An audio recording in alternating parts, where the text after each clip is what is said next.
Entonces vamos a dar continuidad. Tenemos en este momento al doctor Juan Carlos Olmo. Doctor, tiene la ponencia de acúfenos, preguntas y respuestas, experiencia en 113 pacientes en Costa Rica.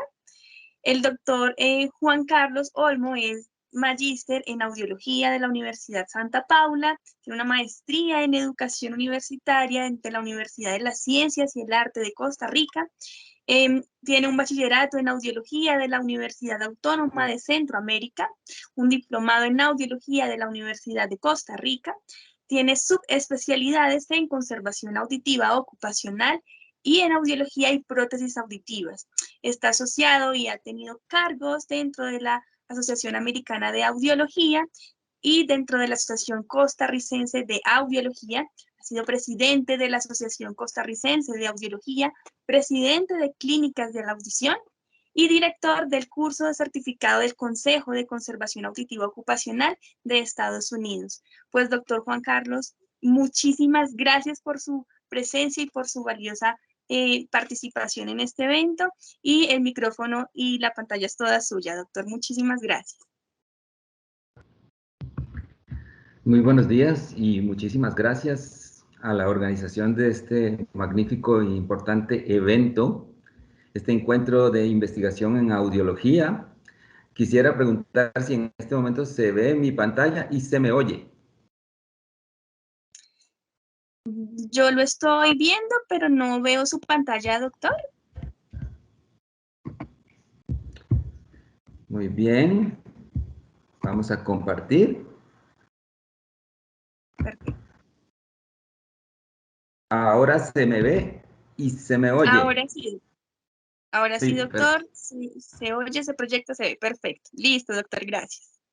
Pues muchas gracias.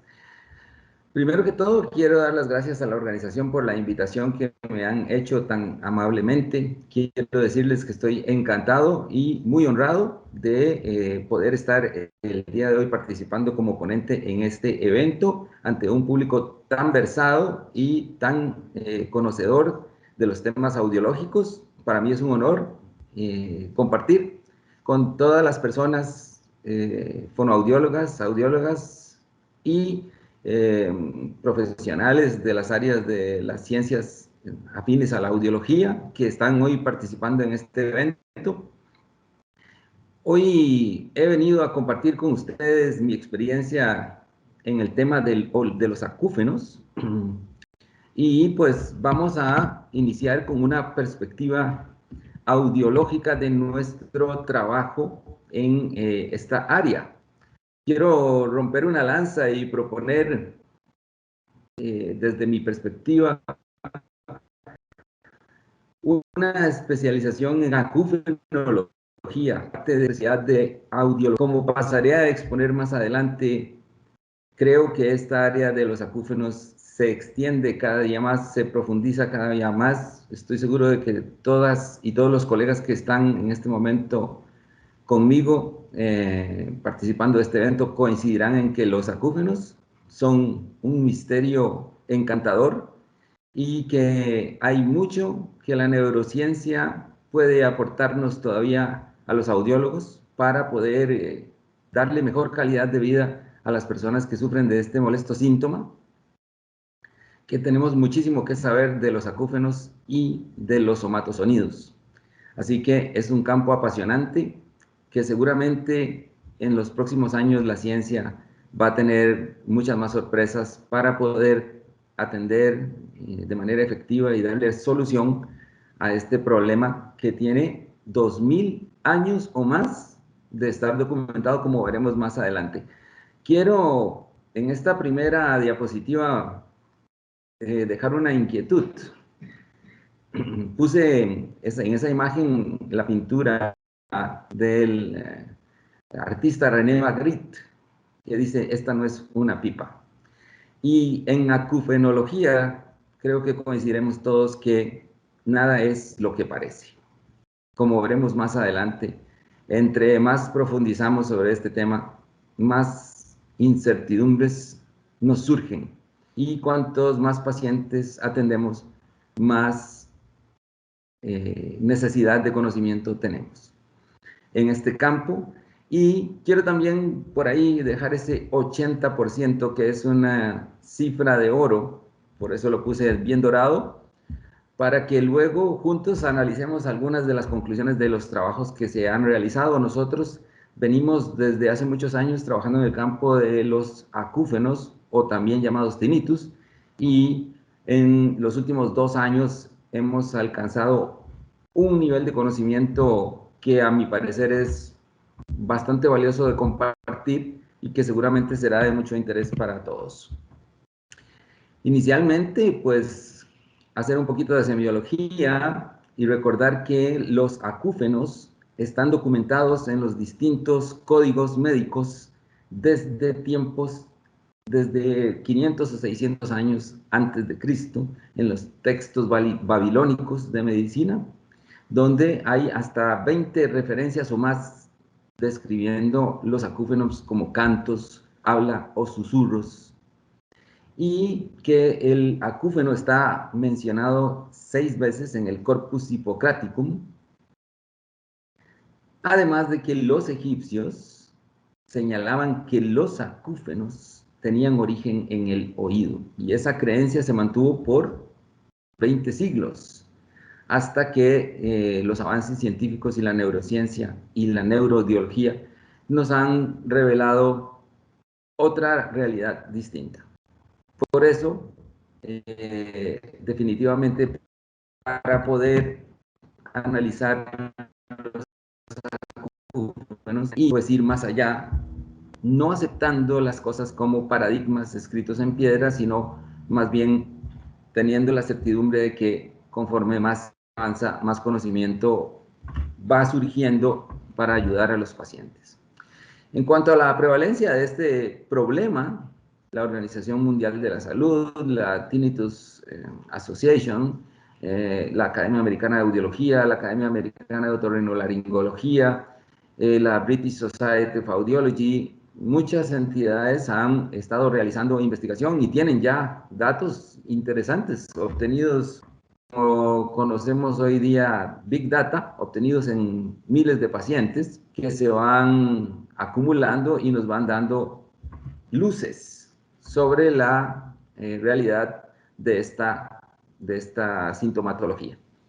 Sabemos que hay una ligera tendencia mayoritaria de presentar los acúfenos en varones que en mujeres. Hay una mayor presencia de los mismos en personas que tienen más de 65 años. También hay una tendencia de los datos a sugerir que están más presentes en el oído izquierdo que en el oído derecho.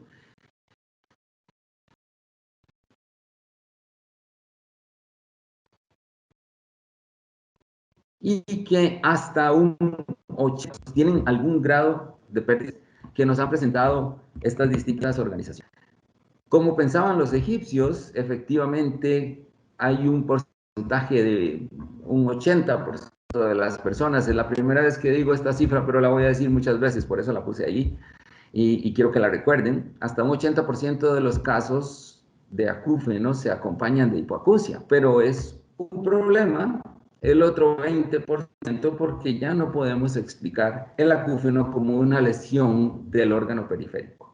Esto por cuanto hay un 20% de pacientes que tienen audición dentro de rangos de normalidad, emisiones otoacústicas presentes, ondas de potenciales evocados dentro de las latencias y amplitudes esperadas, y eso nos desconcierta, porque tenemos que buscar otra explicación. No nos podemos quedar con la explicación de los egipcios de que había una lesión en el oído que originaba estos sonidos. Las personas con mayor riesgo para sufrir acúfenos son casualmente personas que baja ruido, por ejemplo, los militares, los policías, los músicos y las personas que trabajan en ambientes ruidosos. Además de, como decíamos anteriormente, los adultos mayores. Para abordar el tema del acúfeno, tenemos entonces que liberar nuestra mente y salir de lo convencional y prepararnos para lo inusitado, pensando fuera de la caja. No podemos encasillarnos en los datos que se tienen hasta hoy, en las definiciones que se tienen hasta hoy, porque todavía hay mucho por descubrir. Una de las cosas que normalmente oímos de nuestros pacientes y que muchos profesionales también repiten es que no existe cura para los acúfenos. Y pues aproximadamente hasta el día de hoy no conocemos una panacea, nosotros llamamos pomada canaria, que podamos aplicar al paciente con acúfenos y que sea efectivo en todos los casos o en la mayoría. Otra cosa que oímos como una frase hecha es que el acúfeno es un síntoma y no una enfermedad. Pero yo les invito a salir de la caja, liberar la mente y pensar distinto. Porque si seguimos haciendo lo mismo, no vamos a obtener resultados diferentes. Y nuestros pacientes necesitan soluciones, no confirmaciones de problemas. Así que no existe cura conocida para los acúfenos. Podríamos cerrar la puerta, irnos a la casa y quedarnos así. Pero tampoco existe una cura conocida para el Meniere. Tampoco hay una cura conocida para la otosclerosis. Y no hay una cura conocida para la neuropatía auditiva. Entonces, si nos sentáramos en el pesimismo, pues tendríamos que cambiar de carrera o pensar diferente, ir a buscar otras alternativas porque estaríamos trabajando sobre cosas que no tienen solución. Así que vamos a buscar la solución. El problema ya existe, pero no hay problema sin solución. Lo único que hace falta es descubrirla y para eso está la creatividad humana y la especialización. Tenemos que replantearnos qué es un audiólogo. Un audiólogo, en su definición tradicional, es un profesional que atiende a personas que requieren servicios de salud auditiva, especialmente personas que tienen trastornos auditivos que no tienen solución a través de medios médicos o quirúrgicos, o trastornos auditivos y vestibulares. Esa es una posible traducción, una posible definición tradicional de nuestra profesión.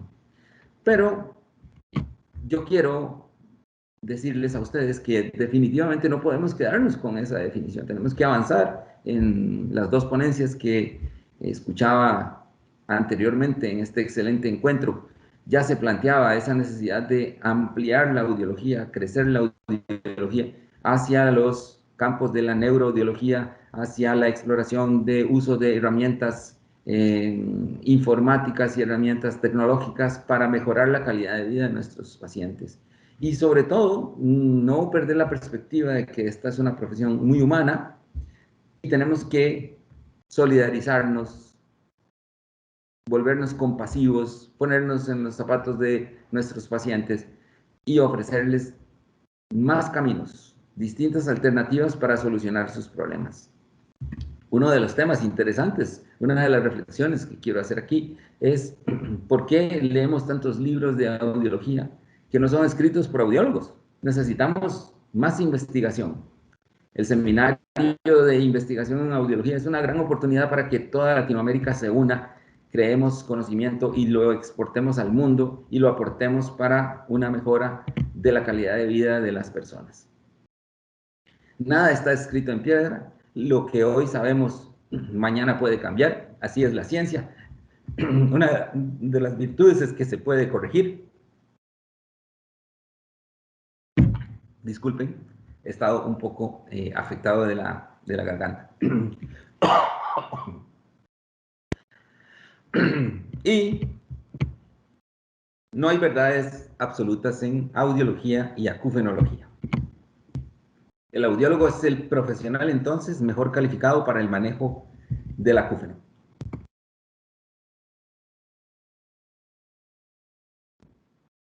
Aquí me estoy apoyando con agua, así que agradezco al doctor Carlos Pereira que me acercó un poquito de agua para seguir.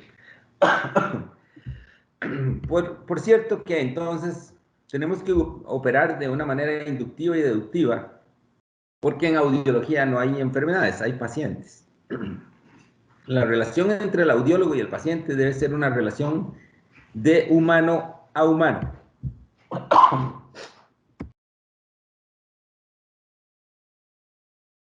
Disculpe. Claro que sí, Esa tranquilo, frase doctor. gracias. Tranquilo, Esa puede frase me tomarse la la, gracias, gracias. Esa frase me la robé de Laín Entralgo, que es un filósofo español y en realidad hablaba de la medicina, pero es muy atinente a nuestro campo también. Y en la audiología también se trabaja por descarte. Eso quiere decir que nosotros operamos descartabilidades en los campos. Acá en Costa Rica usamos una frase muy común que es, si no es gallo, es gallina. O sea, si no es esto, entonces es aquello.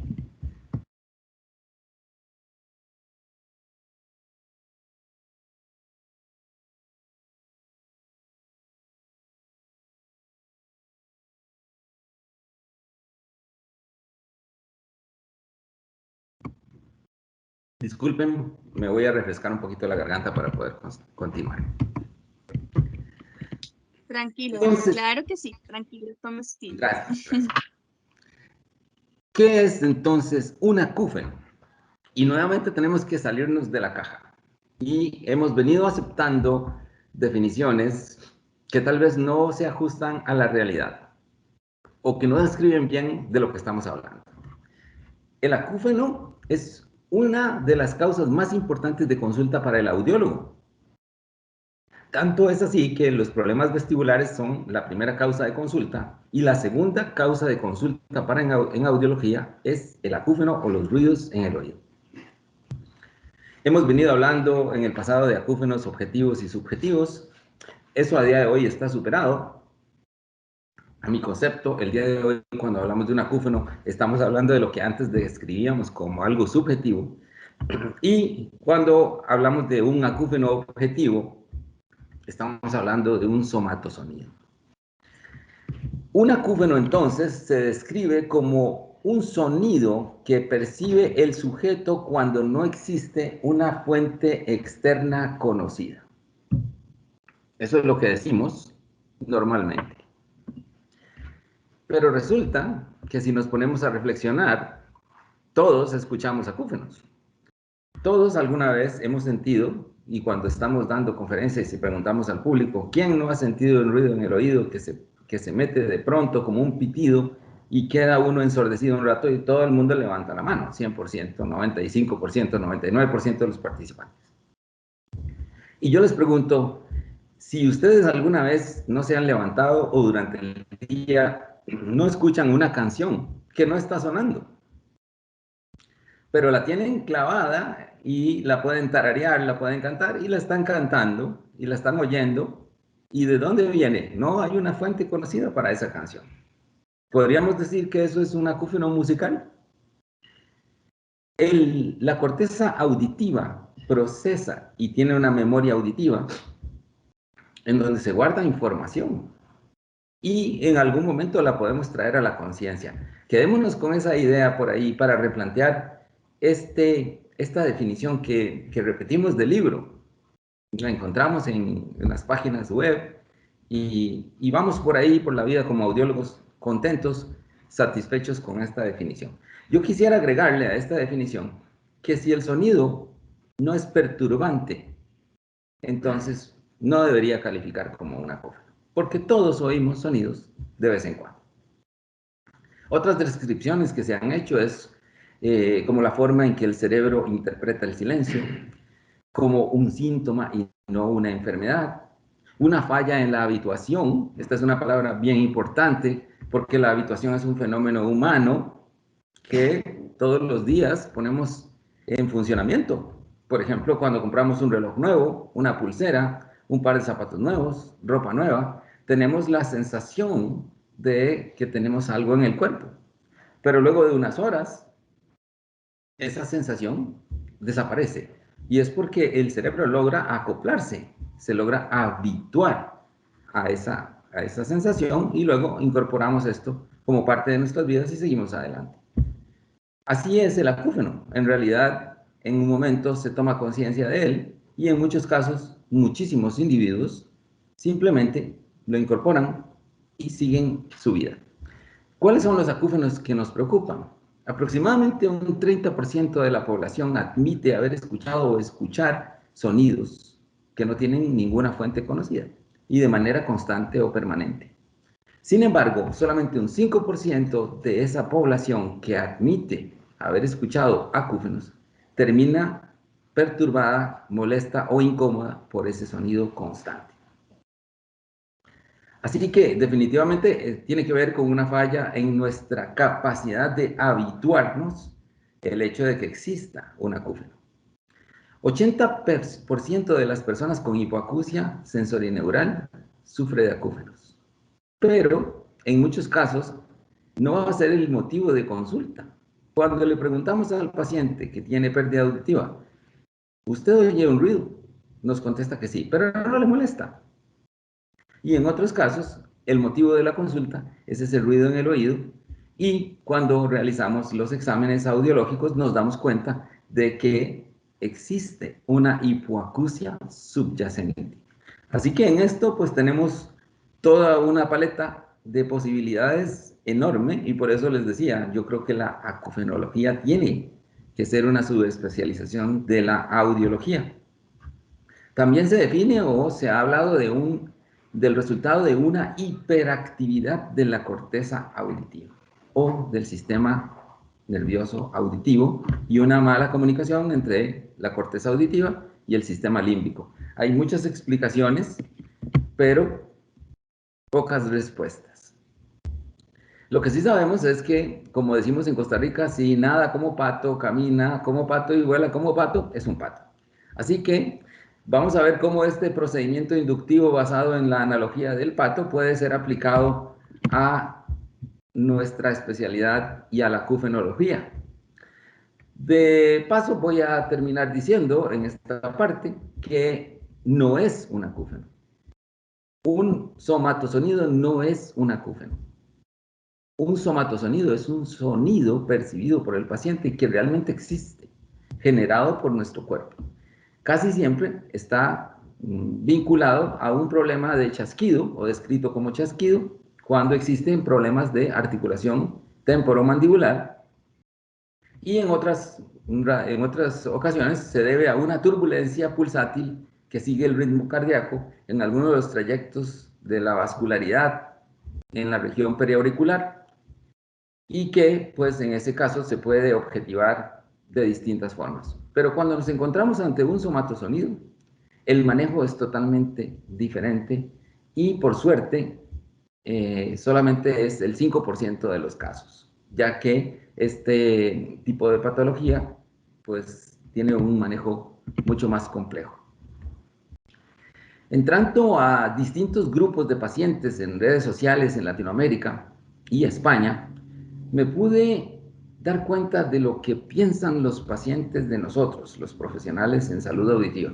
Les advierto que puede ser que no nos guste lo que vayamos a leer. Yo tuve la curiosidad de incluirme o pedir que me incluyeran en grupos de pacientes con acúfeno en Argentina, en México, en Colombia, en general en América Latina, en Costa Rica, también en España, y me identifiqué como audiólogo. Y les propuse a esas personas que pues dispusieran de mi persona para poder aclarar cualquier duda o ofrecerles ayuda. Y quiero contarles que fue una experiencia bastante dura para mí, porque recibí mucha hostilidad. Yo no esperaba tanta hostilidad por parte de los pacientes, y pues fui anotando las cosas que me fueron diciendo y lo que opinan de nosotros. La primera queja es que no se invierte en investigación. Afortunadamente el Semillero de Audiología, afortunadamente tenemos estos foros en donde podemos compartir conocimiento, y tenemos que invertir tiempo y esfuerzo y recursos en la investigación del acúfeno. Tienen razón, hay que hacer más. Todos me dicen que no hay cura, que me acostumbre a vivir con él. Es un poco difícil esta realidad. Yo creo que decir esto a día de hoy no es correcto. Tenemos que ofrecerle alternativas. Es cierto que no hay una cura conocida para todos, pero sí hay soluciones que podemos proponer para cada caso, de manera personalizada. No se ofrecen soluciones, solo paliativos. Me dicen, bueno, me mandan a escuchar un ruidito en la noche, o que ponga el ventilador, o que ponga ruido blanco, o que me meta a YouTube. Esas son las soluciones que estamos ofreciendo desde el punto de vista científico. Parece ser que no hemos avanzado mucho desde la Edad Media, cuando ya los científicos proponían que una persona pues durmiera con una fuente de agua cerca o que encendiera un fuego. ¿Y que estaban proponiendo esos investigadores con sus materiales rústicos? Pues una especie de enmascaramiento o supresión del acúfeno mediante ruidos externos. A los profesionales solo les interesa cobrar sus honorarios. Qué fuerte, qué fuerte. Eso lo dicen los grupos de pacientes con tinnitus. Todos me dicen cosas diferentes, no hay un diagnóstico de mi problema. Tenemos que llegar a una opinión de consenso. Tenemos que hacer una investigación latinoamericana. Tenemos que obtener bastantes datos, unirlos, llegar a conclusiones juntos para ofrecer una solución o varias soluciones, dependiendo del caso, pero con un discurso profesional unido y basado en evidencia. Se remiten unos y otros y ninguno resuelve nada. Todas estas cosas opinan los pacientes. O otro académico más dando datos, pero no ofrecen soluciones. Es duro enfrentarnos cuando nos vemos al espejo y pues esto es lo que nos dicen los pacientes. ¿Qué se necesita entonces para trabajar con personas con acúfeno? Pues tal vez la respuesta está en Alicia. Necesitamos muchosidad, mucha pasión, mucho estudio, muchas ganas, mucho amor, mucho valor, mucha compasión, mucho conocimiento y mucha paciencia. Muchosidad. Para tomar el toro por los cuernos, tenemos que aceptar primero que la segunda causa de consulta en audiología es el acúfeno y tenemos que establecer una línea de trabajo para manejar este problema. Hace 10 años, casualmente, publicaba en el artículo de investigación de la revista de ASO Audio, la Asociación Colombiana de Audiología, un artículo que hablaba sobre la experiencia de la terapia láser en pacientes con acúfeno en Costa Rica. Así que durante estos últimos 10 años he venido trabajando este tema, como ustedes podrán imaginar, y coincido con el filósofo griego, entre más he trabajado, yo solo sé que no sé nada. Y es parte de lo que tenemos que entender sobre el acúfeno para poder humildemente abordar de otra forma, buscar otro camino para ofrecerles soluciones a los pacientes. Es entonces imperioso que utilicemos la evidencia estadística y la evidencia clínica para trabajar. Evidencia en audiología. ¿Pero cuál evidencia? Bueno, pues les propongo, por ejemplo, que tomen un momento y pasen a la web y se den una vuelta para leer la guía práctica clínica de la Academia Americana de Otorrinolaringología. Curiosamente, en esa guía quiero compartirles que el propósito es proporcionar recomendaciones basadas en evidencia para los médicos, pero que también son muy válidas para nosotros, para los médicos que manejan tinnitus o acúfenos.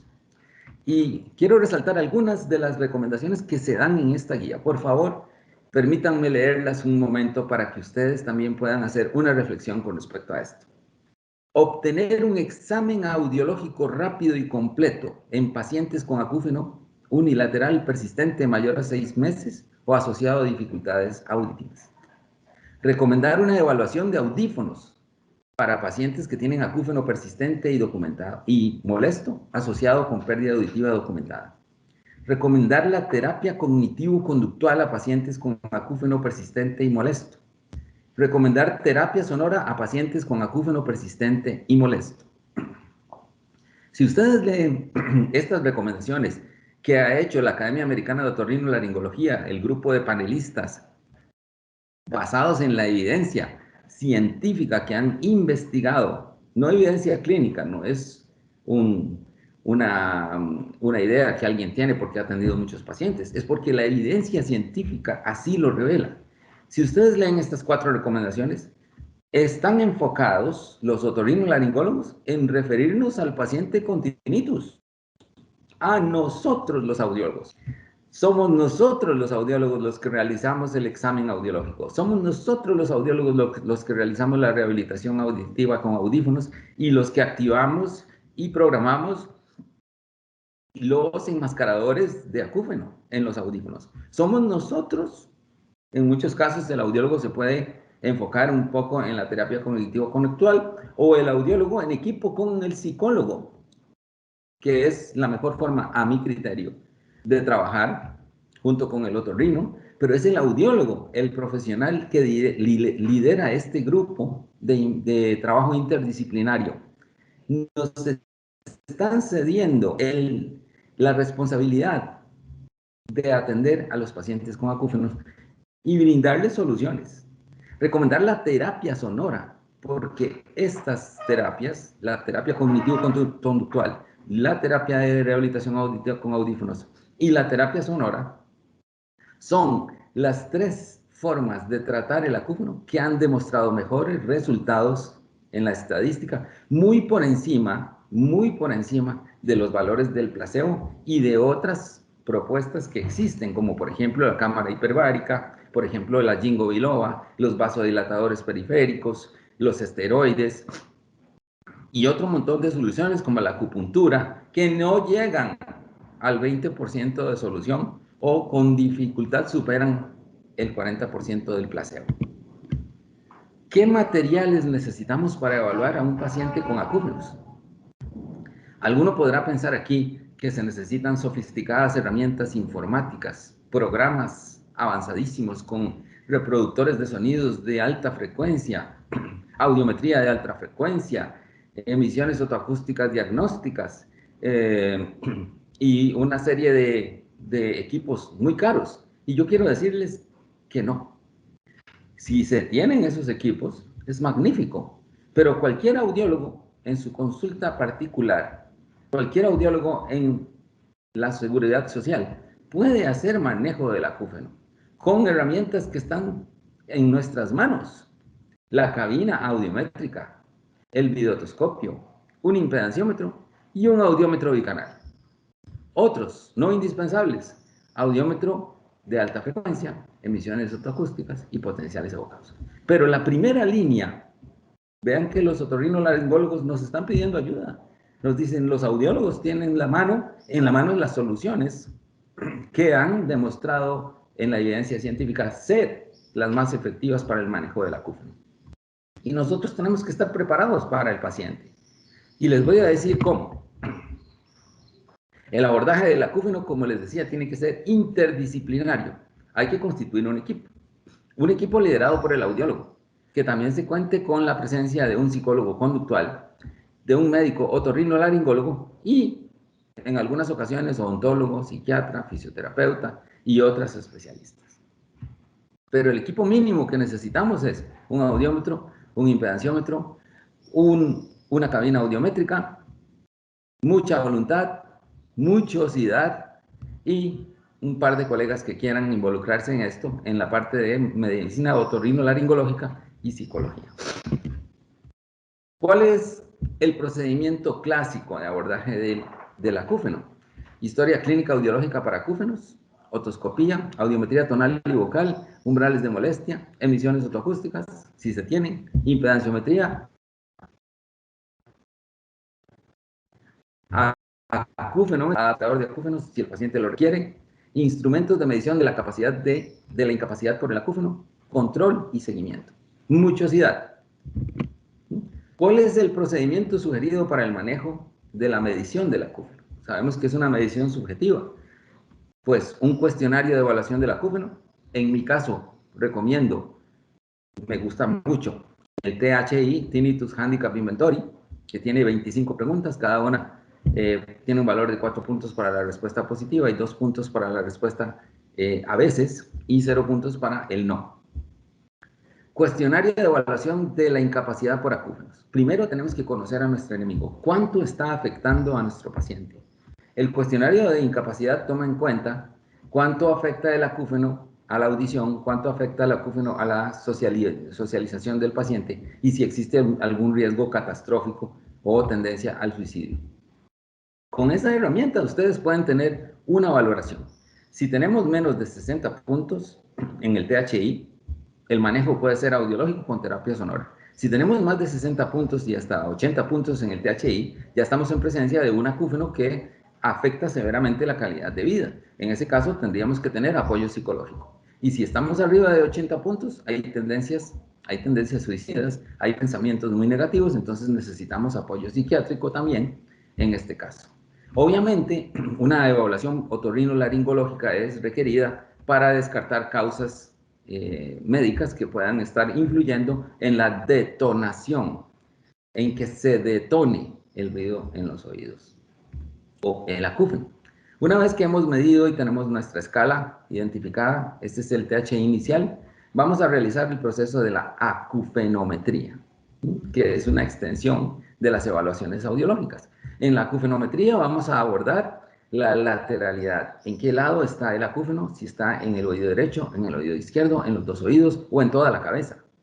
Luego la tonalidad, la comparación contralateral en el caso de los acúfenos unilaterales o el enmascaramiento en los casos de los bilaterales. La sonoridad, cuánto percibe el paciente, cuál es el volumen en decibeles SL, decibeles de sensación,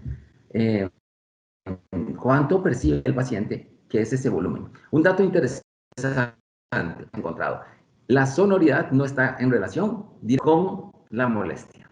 Hay acúfenos de 5 decibeles que consideraríamos muy bajitos de volumen, que provocan una gran molestia y afectan mucho la calidad de vida del paciente, y hay acúfenos de 20 decibeles, de 15 decibeles, que afectan muy poco la calidad de vida del paciente. Así que no hay una correlación entre la sonoridad y la molestia. El nivel mínimo de enmascaramiento necesario. Con nuestro sonido enmascarante, ¿podemos tapar el acúfeno? ¿Sí o no?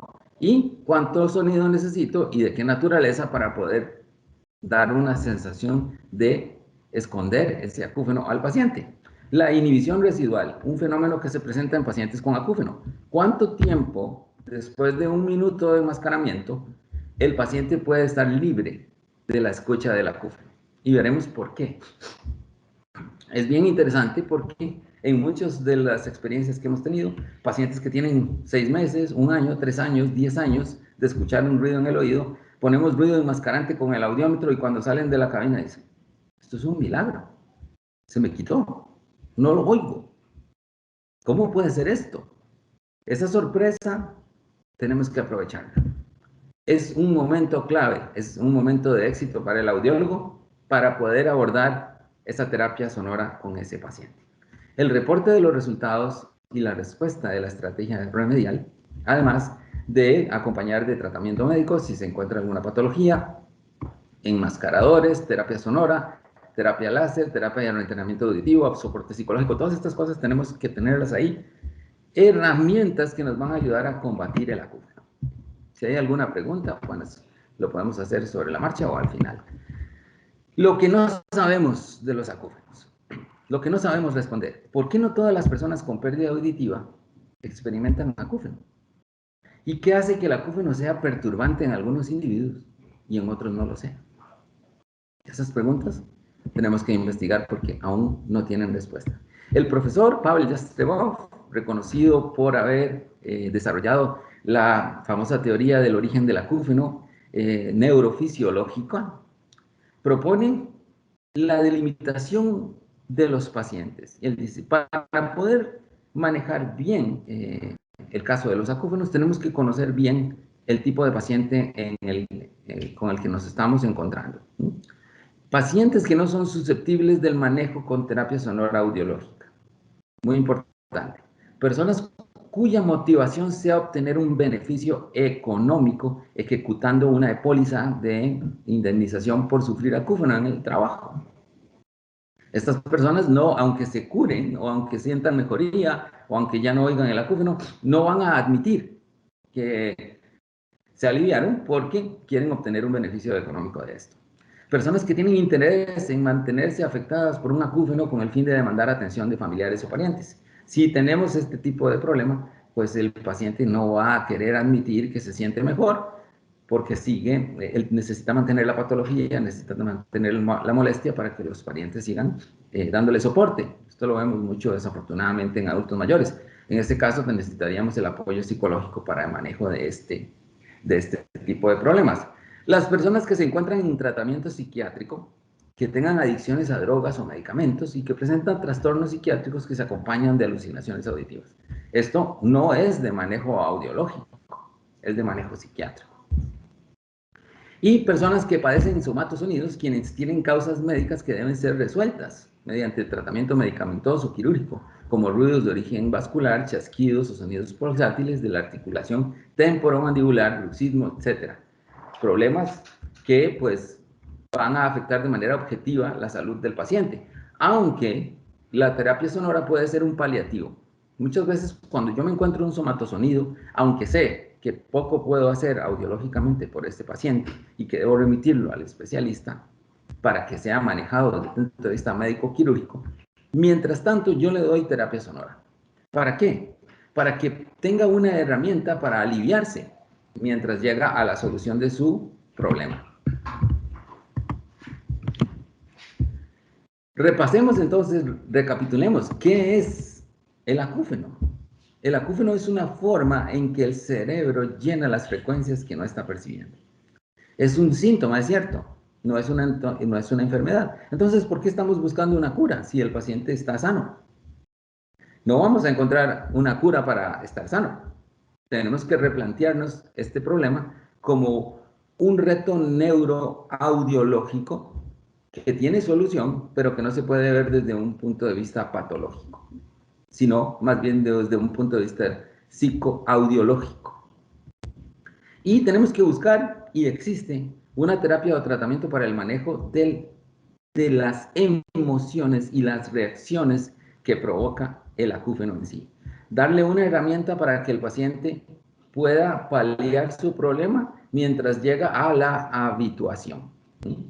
Y disminuir ese enlace que se hizo en algún momento entre el sistema auditivo y el sistema límbico, que es el que origina muchas veces la emoción. Quiero compartirles ahora algunos de los resultados de nuestras investigaciones en Costa Rica en los últimos años. A raíz de la pandemia, me imagino que a ustedes también les ha pasado, hemos encontrado un aumento de los acúfenos. Se quiso o se quiere relacionar la COVID o el COVID a el origen de acúfenos, o algunos antivacunas también han culpado a las vacunas de la aparición de acúfenos. Es mi humilde opinión, con base en lo que hemos investigado ya en más de 150 pacientes, que esas afirmaciones no son correctas. Lo que pasa es que el acúfeno está altamente relacionado con las emociones. Y las personas que se contagiaron de COVID, las personas que tenían miedo de vacunarse o las personas que tenían miedo de enfermarse, estaban emocionalmente afectadas y pudieron tomar conciencia en el camino de estos meses de la presencia de un acúfeno que estaba ahí, que ya era subclínico y que salió a flote o salió a colación a raíz de todo el estrés de la pandemia. Durante estos últimos 3 años hemos venido recopilando datos y quiero decirles, por ejemplo, que efectivamente hay una pequeña diferencia entre el género masculino y el género femenino en cuanto a la cantidad de personas con acúfeno, teniendo una pequeña ventaja en contra, porque son más los varones que las mujeres con acúfeno. En cuanto a la dispersión por edad, encontramos que las edades en donde más se presentan los acúfenos están entre 40 y 70 años. Tenemos entonces también que hasta un 80%, 81% de los pacientes evaluados presentaron algún grado de pérdida de audición. Recordemos que ya hemos dicho la cifra, 80% 2 veces. 80% de las personas con acúfenos presentan algún grado de pérdida auditiva. Cerca de un 80%, tercera vez que lo digo, escucha los acúfenos en uno o en los 2 oídos. en uno o en los dos oídos. Identifica el acúfeno en sus oídos. Un 43%, casi el 50% de los pacientes identifican o identificaron el acúfeno en ambos oídos, un 27% en el oído izquierdo, un 20% en el oído derecho y un 9% no lo identificaron en sus oídos, sino que dijeron que era un sonido que estaba en toda su cabeza. Tenemos también datos de una encuesta realizada en línea a 155 personas que afirman o que sufren de zumbido o ruido en los oídos. Estas personas indicaron hasta un 70% que les cuesta quedarse dormidos por la noche por culpa del zumbido. Este es un dato importantísimo porque el acúfeno está produciendo insomnio y ustedes saben que una persona que no duerme bien se descompensa. Así que tenemos que, como audiólogos, buscar solución inmediatamente para que la persona con acúfenos duerma bien. Muchas personas con acúfenos tienen insomnio y esa es una condición que va a descompensar emocionalmente al paciente y la descompensación emocional va a reforzar el acúfeno. 155 personas participaron en esta encuesta y un 70% afirma que cree que tiene una enfermedad incurable. ¿Eso qué quiere decir? Que nuestros pacientes están desinformados, que lo que estaban diciendo en los foros de pacientes es cierto. Necesitamos dar más apoyo y brindar mayor información al respecto del acúfeno para que no exista este tipo de mitos o creencias falsas. Un asunto muy importante, por ejemplo, cuando yo hablo con algunos pacientes, les digo, bueno, pero a usted, ¿cuál sonido le provoca miedo o le ha causado un daño físico? No, ninguno. Bueno, pues un acúfeno es un sonido. Un sonido no le va a dañar, un sonido no va a poner en riesgo su vida. Es una situación que hay que atender, hay que ocuparse, pero no hay que preocuparse. Recordemos que los acúfenos están íntimamente relacionados con las emociones y si las emociones se detonan, se va a detonar el acúfeno. Tenemos que, en nuestra consulta, dar confianza, brindar soluciones y ofrecer alternativas a nuestros pacientes. Otro, en este todavía es más claro, 80% de los pacientes afirma que empeora el zumbido cuando se encuentran estresados. Esto reafirma lo que venimos hablando de la íntima relación entre las emociones, cómo se detonan las emociones y el acúfeno. Tenemos un círculo vicioso. El acúfeno detona emociones y las emociones detonan el acúfeno. En nuestra consulta, en infinidad de pacientes, encontramos un fondo psicológico. Una persona que perdió a sus padres y no logra superar el duelo. Una persona que descubre que su pareja tiene cáncer y está altamente preocupada. Una persona que tiene un hijo que cayó en drogas, altamente preocupada. Son el perfil de nuestros pacientes, de los que vienen con un acúfeno perturbante. El otro 30% del que hablábamos, tienen acúfeno pero no les molesta. En una investigación que se realizó en los Estados Unidos en estudiantes universitarios entre 18 y 21 años que nunca habían tenido patología auditiva, se les introdujo en una cabina audiométrica y se les preguntó luego de un minuto que si habían escuchado algún ruido o sonido. 94% está publicado, lo pueden encontrar fácilmente en cualquier página de las confiables, ¿verdad? No quiero que vayan a leer fake news, vayan a la American Tinnitus Association o British Tinnitus Association, y ustedes verán que esta investigación está ahí. 94% de los jóvenes afirmó que había escuchado un sonido que describieron como un grillo, un pito, una chicharra, un motor. ¿Qué quiere decir? Que la mayoría de los seres humanos oímos acúfenos, pero no nos afectan. El problema es cuando se crea un link, un vínculo, una relación, un enlace entre las emociones y las reacciones negativas y la presencia de esos sonidos. ¿Cuáles son las características que encontramos en ese grupo de 113 personas examinadas en nuestra clínica en los últimos años? La causa de fondo detonante probable de los acúfenos, en ese grupo encontramos que hasta 30 personas tenían un fondo de estrés. Ansiedad, miedo, preocupaciones.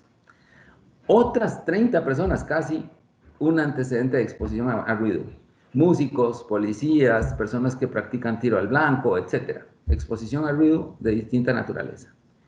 Hasta 16 personas, presbiacusia. 12 personas con hipoacusia súbita 11 acúfenos que todavía no logramos identificar de qué o de dónde podrían haberse detonado. Y luego todas las otras causas que leemos en los libros y que salen en las páginas, achacándole el acúfeno a presión alta, diabetes, colesterol, triglicéridos, traumatismos, enfermedad de Meniere, mastoiditis, cardiopatías, otitis externa, otitis media, sinusitis, nacimiento prematuro, medicamentosis, otitis, todas estas cosas conforman apenas un 20%. Yo me dediqué entonces a aplicar el diagrama de Ishikawa que se utiliza en ingeniería industrial. El 20% de las causas detona el 80% de los efectos o de los problemas. El problema es el acúfeno perturbante, constante y persistente. Así que, ¿cuáles son las causas? Son pocas. Podemos identificar básicamente 4. Ansiedad, depresión, estrés, emociones negativas como la causa número 1 del acúfeno. Exposición al ruido, causa número 2. Efectos de la edad en la audición, presbiacusia, causa número 3. Y pérdida súbita, causa número 4. Todas las demás, 10%. Así que si nosotros conocemos las causas y podemos suprimir su efecto, determinamos las características del acúfeno, medimos el impacto del acúfeno en la calidad de vida y damos una herramienta al paciente para que controle el acúfeno y no al revés, que el acúfeno le controle a él o a ella, vamos a mejorar la calidad de vida de las personas que sufren ruidos en el oído y los vamos a llevar rápidamente hacia un camino de habituación o incluso a liberarse de su flagelo. Otro tema interesante, sin un audiómetro de alta frecuencia, no hemos encontrado todavía en los 113 pacientes a ningún individuo que no haya podido identificar un sonido parecido a su ruido. Y casualmente, casi un 50% de los individuos identificaron el acúfeno en 8.000 hercios. 20%, 25% en 6.000 y 11%, un 10% en 4.000. Todas las otras frecuencias y tipos de ruido están presentes, pero en un porcentaje muy pequeño. Otra vez estamos hablando de que el 80% de los casos de acúfeno están entre 4.000 y 8.000 hercios. También encontramos que la mayoría de los acúfenos tienen una intensidad de 10 decibeles, algunos son muy fuertes, 20 decibeles, 15 decibeles y 5 decibeles sobre el umbral, o sea, decibeles SL. Nos dedicamos entonces a la tarea de ofrecerle a estos pacientes una alternativa. ¿Cuál es esa alternativa? Una terapia que nosotros mismos hemos adaptado, llamamos terapia sonora, TBT, y esa terapia sonora ha sido aplicada a los 113 casos que he mencionado, donde hemos obtenido algunos datos, todavía hay varios que están en terapia. Nos fijamos un periodo de 3 meses para evaluar la efectividad inicial de este manejo audiológico del acúfeno y le brindamos una herramienta de control de su tinnitus a través de terapia sonora. Vemos, por ejemplo, en este individuo que llegó con un THI, una afectación de su calidad de vida de 34 puntos, que se clasifica como un acúfeno leve, y rápidamente en 3 meses logramos una reducción a 0. No es que el paciente deja de oír el tinnitus, es que el tinnitus ya no le molesta. Es que sabe que tiene una herramienta con su teléfono celular y con dispositivos Bluetooth que puede utilizar para cuando el acúfeno está produciéndose o le está creando algún tipo de incomodidad. En el otro caso, un paciente que llegó con 60 puntos de molestia en el THI, eso es un acúfeno severo, luego de 3 meses de manejo del tinnitus con terapia sonora TBT, hemos conseguido una reducción a 0 puntos de molestia. El caso 3, 48 puntos inicial y en 3 meses 2 puntos. En cuanto a los resultados, hemos encontrado nuevamente la cifra estándar de 80% de los pacientes que utilizan la terapia por lo menos diariamente y un 20% que la dejó de utilizar, ya sea porque no tenía tiempo, porque no creyó en la terapia, porque no le ofreció al principio una solución inmediata, etcétera. Hay muchas causas que hacen que un paciente abandone la terapia. No somos perfectos, pero estamos ofreciendo una solución que es válida para un 80% de las personas. 80% también, hemos redondeado 79, 80, 81. La terapia sonora ha mejorado la calidad de vida de los pacientes y ante la pregunta, ¿recomendaría la terapia sonora a un familiar o a un amigo? Hemos encontrado un 81% de satisfacción que podrían recomendar a una persona o ser querido esta terapia. Testimonios, voy a tomarme un minutito solo para leer este de un paciente que dice: el acúfeno tiene solución. El secreto, además de seguir las instrucciones del doctor y personal, es mantenerse positivo, con que existe solución. Después de 5 meses, he visto reducido el problema a un mínimo y desde el inicio lo vi posible gracias a la clínica, doctores, personal tan amable y profesional. Así que muchas gracias. Seguimos. Este paciente me parece magnífico porque él entendió perfectamente el proceso. Le demoró 5 meses. Nosotros hablamos de 3 para obtener resultados. Posiblemente esta persona en el tercer mes ya estaba sintiéndose mejor. Sintió efectos en el segundo mes. Esto quiere decir que si el paciente tiene una opinión positiva del profesional en audiología, si el paciente tiene una esperanza, si entiende su problema, sabe que no es peligroso y sabe que no peligra su vida, que no hay por qué temer de un sonido, pues posiblemente esa persona se sienta muy motivada a continuar y pues los resultados se darán. Una proporción llamativa: 80% de los acúfenos son identificados en el oído del paciente. 80% de los pacientes utilizó la terapia sonora más de 5 días. 80% identificó el tono del acúfeno entre 4.000 y 8.000 hercios. 80% afirma que el acúfeno aumenta con el estrés o las emociones negativas o las reacciones. 80% recomienda la terapia sonora. 80% afirma que la terapia sonora ha mejorado su calidad de vida y 80% de los acúfenos son detonados por 3 causas: estrés, exposición al ruido o presbiacusia. ¿Qué les parece? Nosotros como profesionales en fonoaudiología y en audiología tenemos la herramienta, podemos brindarle soluciones al 80% de los casos de acúfenos.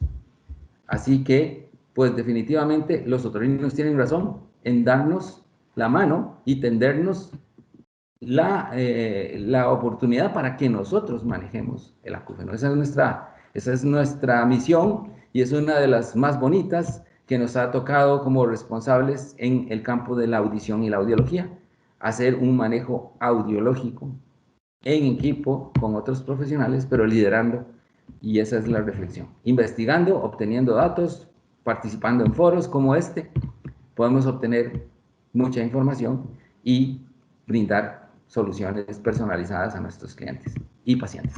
Esto es lo que yo tenía para compartir el día de hoy. Espero que haya sido de utilidad y que pues haya motivado a muchos a emprender la lucha contra los acúfenos y brindar mejor calidad de vida a los pacientes. Si hay alguna duda, pregunta o acotación, estaré encantado de responderla si buenamente sé hacerlo. Claro que sí, doctor. Muchísimas gracias. Bueno, entonces nos preguntan en el chat la doctora Sandy, muchas gracias. Me gustaría preguntar, en la IPS en Colombia realizan distintos tratamientos de rehabilitación.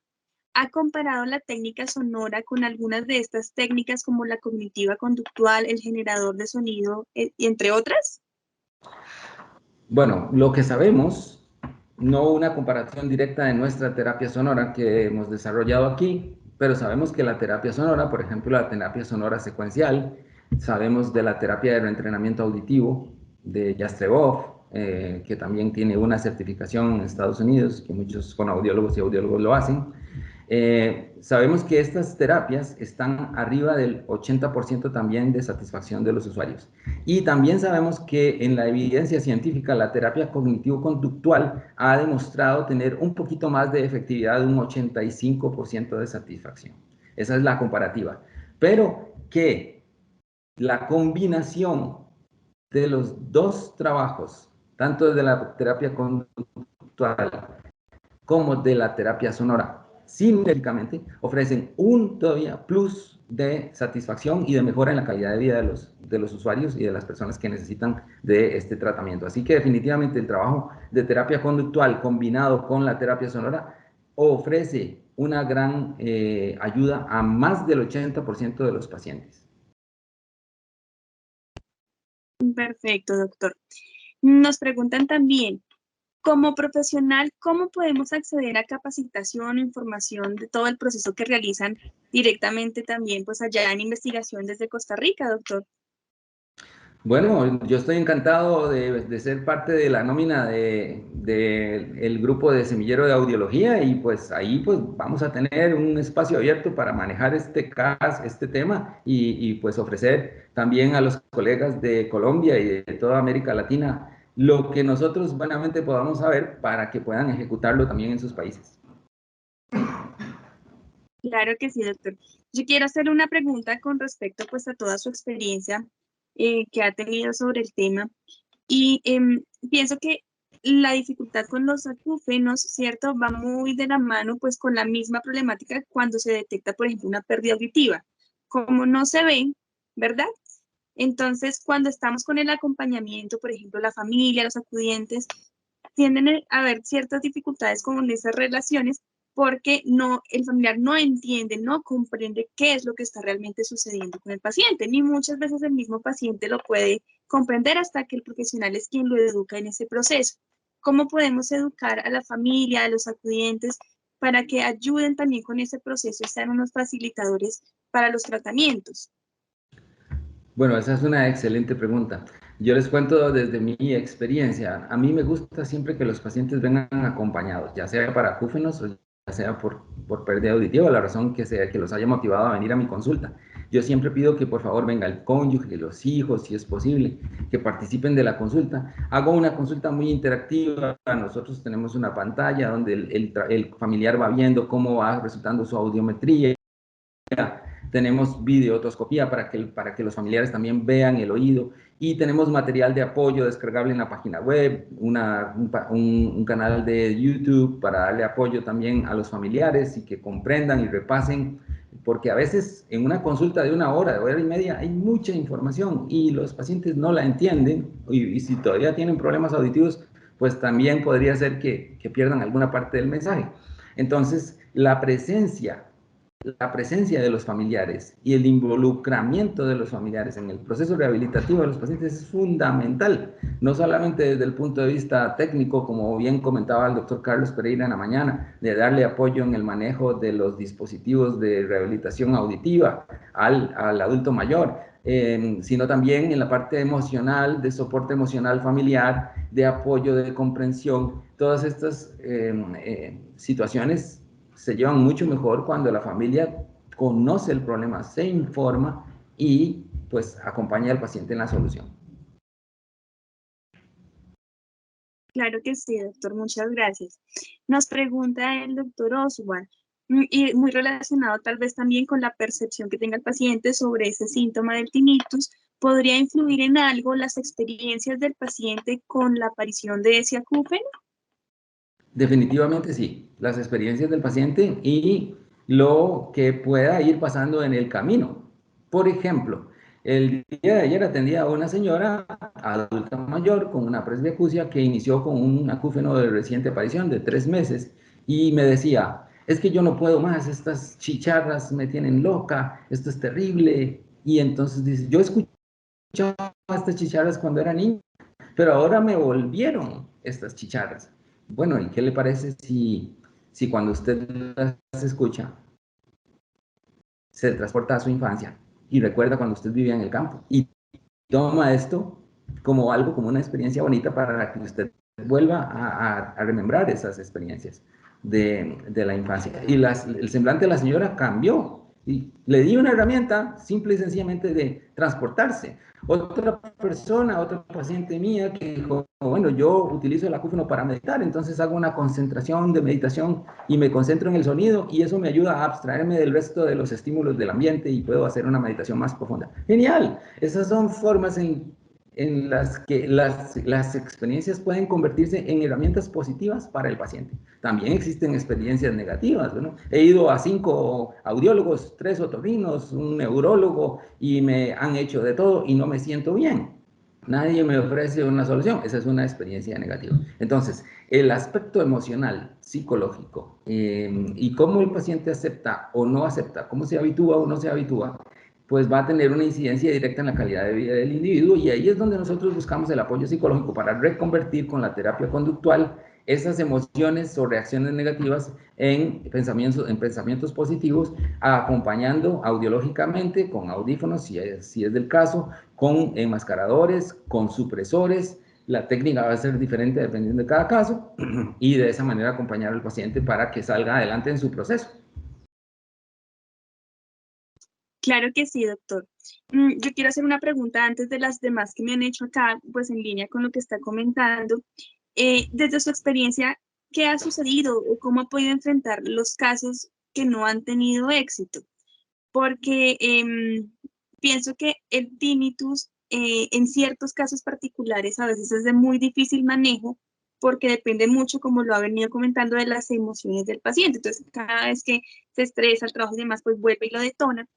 ¿Ha tenido experiencia de casos que no han sido exitosos y qué ha sucedido con ellos, qué se ha podido trabajar o cómo podría darnos herramientas a nosotros cuando nos podamos enfrentar a esos casos?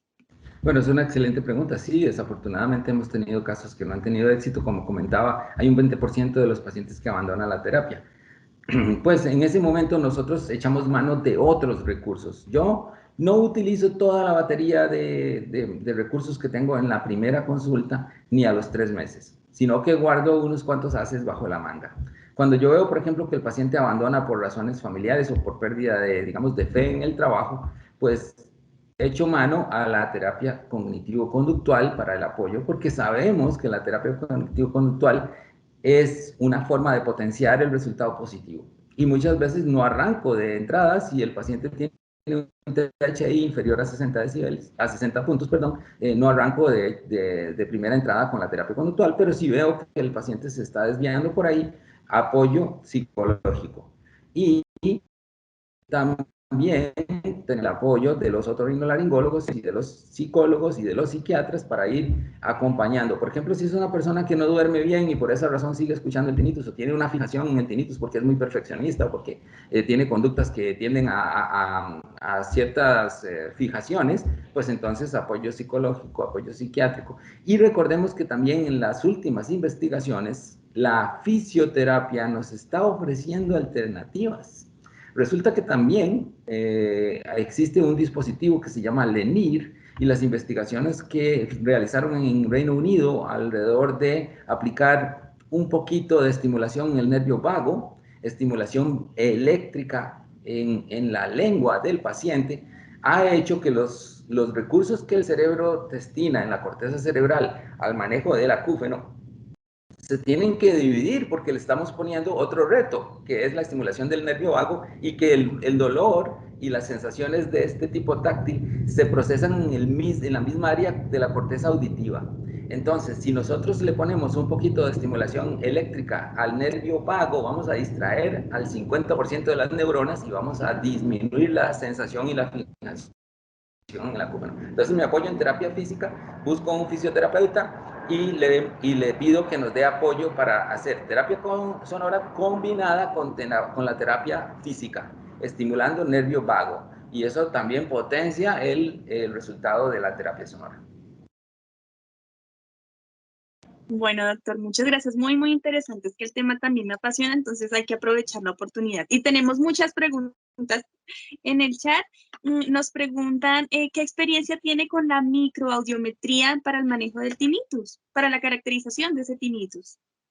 Bueno, conozco la microaudiometría, me parece una buena herramienta. Creo que la caracterización del acúfeno es bien importante, pero como revelan los datos en 113 pacientes en nuestro caso, no la considero indispensable. Si se tiene la herramienta está muy bien, pero no la considero indispensable porque cuando hemos hecho evaluación de acúfenometría, hemos identificado que la mayoría de los pacientes, o si no todos, el 100%, ha podido correlacionar su acúfeno con alguno de los tonos del audiómetro o con los tonos o con los sonidos compuestos del enmascarador. Entonces, pues me parece muy bien el caso de que la persona lo disponga, pero yo no podría recomendar esa herramienta para todos porque pues representa una inversión que en muchos casos es onerosa y que también no está disponible en todos los consultorios de los fonoaudiólogos o de las fonoaudiólogas y los audiólogos de América Latina. Así que, pues, me parece muy bien. Creo que está muy bien saber si hay un tinnitus en 11.000 hercios o en 15.000 hercios o en 18.000 hercios o si hay una hipoacusia en esas altas frecuencias, pero al final el manejo de la terapia sonora va a ser el mismo. Vamos a buscar una supresión del acúfeno de cualquier naturaleza con un sonido de frecuencia inmediata inferior, y pues así vamos a manejarlo. Así que pues me parece bien, el que lo tiene pues que lo aplique. Sin embargo, pues no le he encontrado tanta utilidad. Vale, doctor, muchas gracias. Nos preguntan dentro del chat, en la investigación que ustedes han realizado, ¿han visto diferencias en las características del acúfeno con relación a la causa? Bueno, lo clásico es que normalmente cuando se presenta un acúfeno de frecuencia grave, normalmente está asociado a trastornos de oído medio y pues casi siempre es de manejo médico, otorrinolaringológico, y los de frecuencia pues tienden a ser más relacionados a exposición al ruido. Esa es como la relación que tenemos, o por ejemplo a presbiacusia o a hipoacusia. Como sabemos, existe una teoría de que el cerebro está tratando de reponer las frecuencias que no escucha con una elevación del monitor, aumentando o haciendo una hiperactividad neural. Entonces, pues posiblemente las frecuencias agudas, que es en donde se presentan la mayoría de las pérdidas auditivas, especialmente por esas patologías que he mencionado, pues tienen alguna relación, y es cierto que cuando le damos al cerebro esas frecuencias que no escucha, la actividad neural baja y se produce la inhibición residual en un gran porcentaje de los pacientes. 90-95% de los pacientes conseguimos la inhibición. Eso quiere decir que sí existe una correlación directa entre la hipoacusia en alta frecuencia, el tinnitus y la solución. Perfecto, doctor, claro que sí. Nos realizan otra pregunta. Perdóneme, la miro aquí. ¿Qué experiencia han tenido? Nos pregunta la doctora Liliana, ¿qué experiencia han tenido con la audiometría de alta frecuencia, que evalúa frecuencias de 9.000 a 20.000 hercios, donde posiblemente puede estar el acúfeno en algunas de estas frecuencias? En su ponencia reportó que se presenta más el acúfeno en las frecuencias de 4.000, 6.000, 8.000 hercios. ¿Qué sucede entonces allí?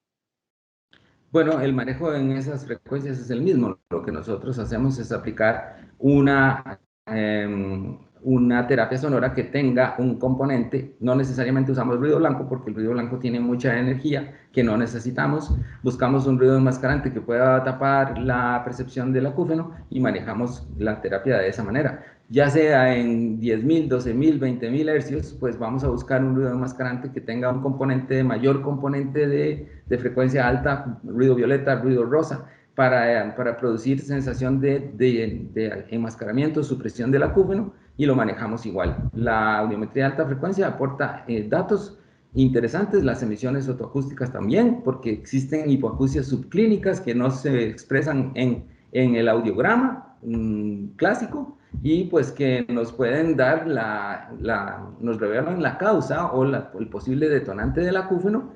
Y la explicación es la misma. Si hay una hipoacusia en alta frecuencia, el cerebro va a generar un tono o va a hacer una hiperactividad neural para, digamos, reponer lo que no oye. Así que el manejo es el mismo con o sin la audiometría de alta frecuencia. Vale, doctor. Y para terminar, nos preguntan, perdóneme, que se me fue. Muchos usuarios se quejan de tener pérdida de audición y acúfeno. En estos casos, pues, ¿cuál podría ser la mejor opción para estos pacientes? Usuarios de prótesis, supongo. Sí, señor. Usuarios con disminución auditiva, ayudas Perfecto. auditivas, sí, señor. Perfecto. Los usuarios de prótesis auditiva que presentan acúfenos, pues son personas que han desarrollado una hipoacusia. Ayer una colega me hablaba de la analogía de la rana en la rana que entra al agua hirviendo. Si una rana entra al agua hirviendo, inmediatamente va a saltar y salva su vida, porque la agua está caliente,